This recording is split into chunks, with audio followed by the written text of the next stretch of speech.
चौड़चन पाबनि मिथिलाके एकटा प्रसिद्ध पाबनि अइ। बड़ा ध्यानसँ एहि पाबनिके लोक करै छथि आओर बहुत दिनसँ लोकके मोनमे लागल रहै छै जे चौड़चन आबऽवला अइ आबऽवला अइ। बहुत रास गीत हम चौड़चनके लऽ कऽ लिखलहुँ हेँ। आइयो एखन टटका एकटा गीत लिखलहुँ हेँ, कलाकार लोकनि एकर अपन स्वर देता, लेकिन हमहूँ अपना लोभके सम्वरण नहि कऽ पाबि रहल छी। चाहै छी जे अपनोसँ एक बेर एकरा गुनगुनाबी, अपने लोकनिके नीक लागत, ई बातक विश्वास अइ। उगिते चन्ना लपकी पुआ, अदौ काल के छै फकरा, चौड़चन कहै छी तकरा, भादव मासक चौठ इजोरिया, याद ने रहै छै ककरा, गामक करे सब जतरा, उगिते चन्ना लपकी पुआ।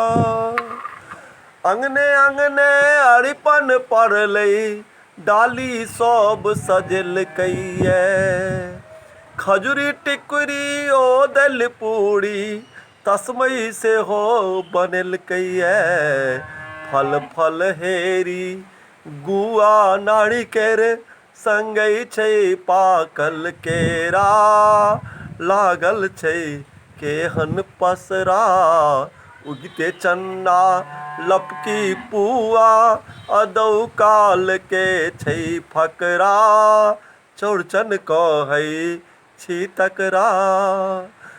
दही पौरल छै मटकूरी, तुलसी पात रखेलैये, गम गम गम कै छै दल पूरी, बूटक दालि भरेलैये, ओलक चटनी नेबो गारल, ओलक चटनी नेबो गारल, फूल कुमुदनी घनेरा, तक्कर कोनो ने पखेरा, उगिते चन्ना लपकी पुआ, अदौ काल के छै फकरा, चौड़चन कहै छी तकरा।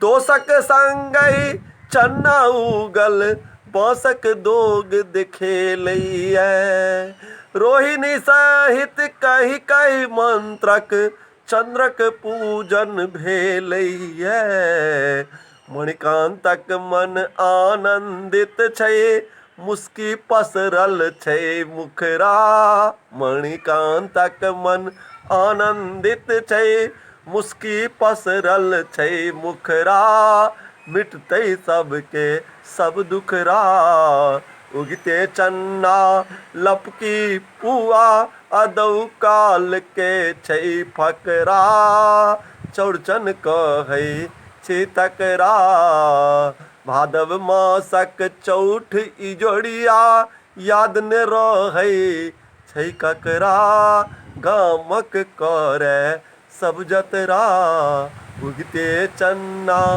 लपकी पुआ। बहुत बहुत धन्यवाद। चौड़चन के शुभकामना। जय मिथिला, जय मैथिली।